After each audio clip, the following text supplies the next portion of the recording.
अभी रिसेंटली उर्जित पटेल की जो बुक आई थी ओवरड्राफ्ट, उनमें उन्होंने बात करी मीनिंगफुल प्राइवेटाइजेशन की। ऐसा नहीं कि हर बैंक को बेच दिया जाए, लेकिन मीनिंगफुल प्राइवेटाइजेशन किया जाए जिससे कि लाखों करोड़ों रुपया खुलेगा। कि ये जो उधारी का मुद्दा है जिसका बीज कांग्रेस ने बोया और जिसको सींच बीजेपी रही है, उसके ऊपर कोई बात क्यों नहीं करता? दोस्तों, इसके ऊपर बात इसलिए नहीं होती है क्योंकि अगर आपको वीडियो पसंद आती है तो इसको आगे शेयर करें। मैं आगे भी ऐसी इंटरेस्टिंग वीडियोस, अनबायस्ड वीडियोस, मुझे कोई मतलब नहीं है किसी पार्टी से, ना बीजेपी से, ना कांग्रेस से, तो मैं वो वीडियोस लाता रहूंगा और बने रहिए द भारत रिपोर्ट के साथ। दोस्तों, क्या आपको पता है कि 2009 में हमारे देश का जीडीपी 63 लाख करोड़ था? और क्या आपको यह पता है कि हमारे सेंटर के ऊपर उस टाइम में उधारी कितनी थी? वो थी 31 लाख करोड़ की। दोस्तों, क्या आपको पता है कि 2014 में हमारे देश का जीडीपी 126 लाख करोड़ था? मैं यहां ट्रिलियंस में नहीं बता रहा हूं क्योंकि ट्रिलियन जो है, डॉलर जो है, हमारे भारतीय दिमाग में घुसता नहीं है, इसलिए मैं यहां लाख करोड़ में बता रहा हूं आपको। तो 2014 में 126 लाख करोड़ का हमारा जीडीपी था और सरकार के ऊपर उधारी कितनी थी? 51 लाख करोड़ की। और आज की स्थिति ले लें तो 2020 में हमारा जीडीपी है 201 लाख करोड़ के आसपास और सरकार के ऊपर उधारी है 99 लाख करोड़ की। अब ये उधारी क्यों है? ये कब से चली आ रही है? इसका जन्म कब हुआ?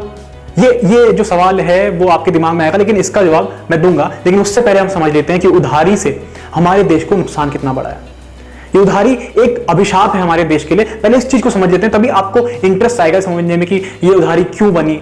ठीक है, तो देखिए, ये जो उधारी है इसका जो जवाब है कि ये हमारे देश को कितनी हानिकारक है, इसका जवाब एक प्रश्न में है।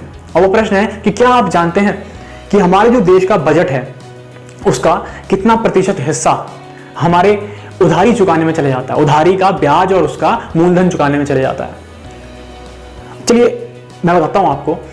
2020 में हमारा जो बजट था वो था कुछ 30,80,000 करोड़ के आसपास, और इसमें से 1/3 हिस्सा, मतलब कि 10 लाख करोड़ के आसपास रुपया ब्याज और मूलधन चुकाने में चले गया। इसमें से ब्याज हमारा कुछ 8 लाख करोड़ के आसपास था।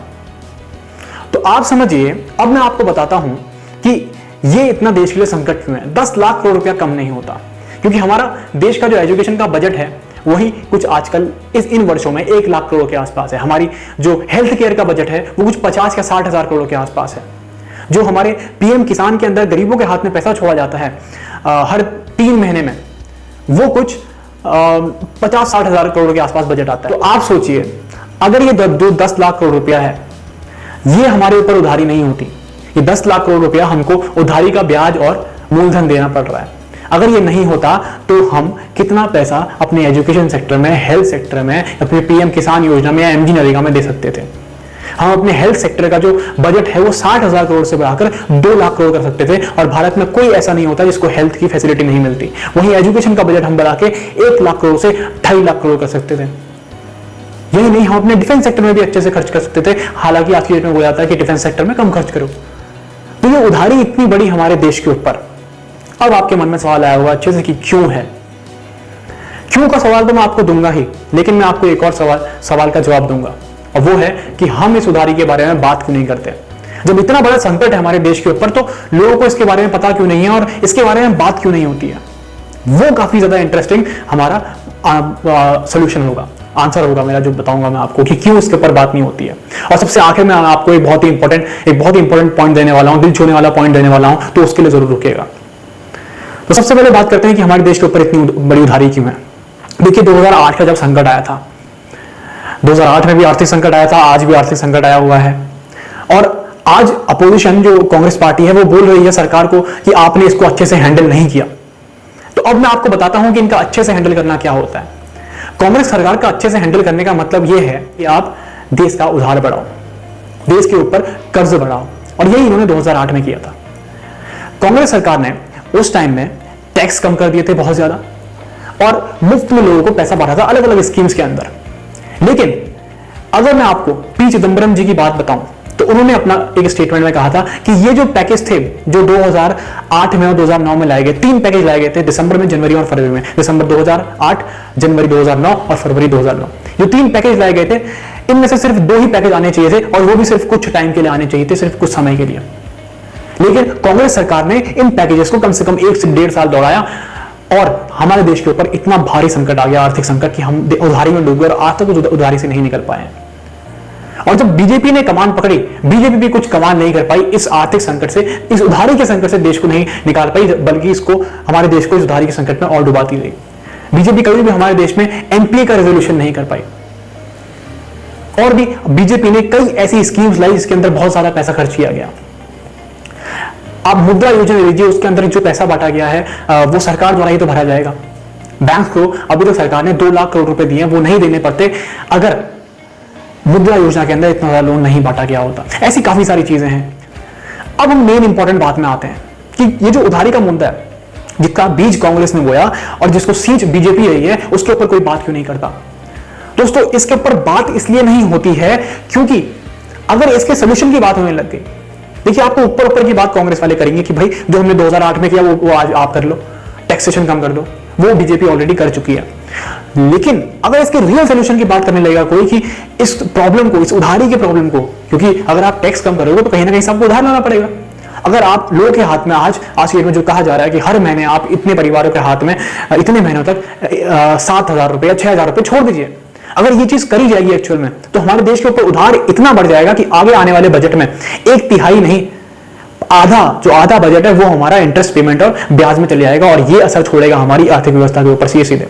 अभी शॉर्ट रन में हम लोगों के हाथ में पैसा छोड़ के आज हम अपनी अर्थव्यवस्था को बचा सकते हैं, लेकिन अपना फ्यूचर हम खतरे में डाल देंगे, पूर्ण रूप से खतरे में डाल देंगे।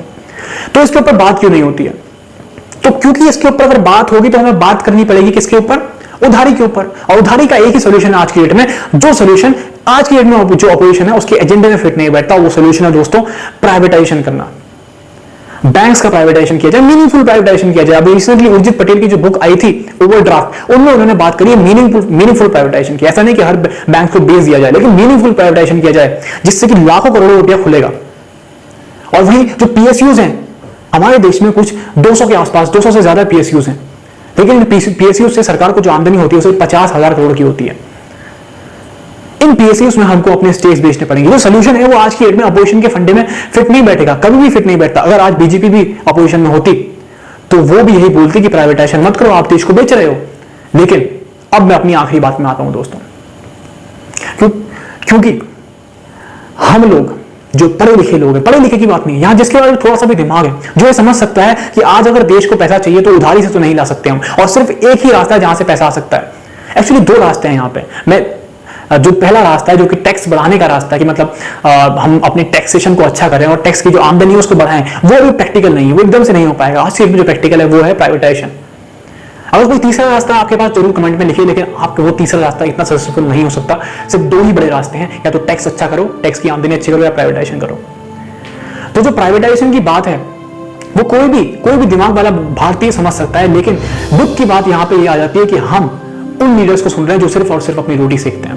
दोस्तों, आज प्राइवेटाइजेशन का विरोध किया जा रहा है। अगर बीजेपी होती यहां पे तब भी इस प्राइवेटाइजेशन का विरोध होता। ये नहीं कि सिर्फ कांग्रेस ने बेड़ा उठा रखा है कि हम पब्लिक सेक्टर अंडरटेकिंग्स को खूब फुलाएंगे। ये तो कांग्रेस ही थी जिसने 1991 में भारत में लिबरलाइजेशन, प्राइवेटाइजेशन, ग्लोबलाइजेशन किया था। ये कांग्रेस ही थी। तो दोस्तों, हमें इन सब की बातों में नहीं आना है, हमें वो सरकार को करने देना है अच्छे से जो हमारे देश के लिए अच्छा है। और आज की डेट में हमारे देश के लिए प्राइवेटाइजेशन अच्छा है। और इसी के साथ मैं इस वीडियो को यहाँ पे समाप्त करूंगा। अगर आपको वीडियो पसंद आती है तो इसको आगे शेयर करें। मैं आगे भी ऐसी इंटरेस्टिंग वीडियोस, अनबायस्ड वीडियोस, मुझे कोई मतलब नहीं है किसी पार्टी से, ना बीजेपी से, ना कांग्रेस से, तो मैं वो वीडियोस लाता रहूंगा। और बने रहिए द भारत रिपोर्ट के साथ, इसी के साथ। जय हिंद।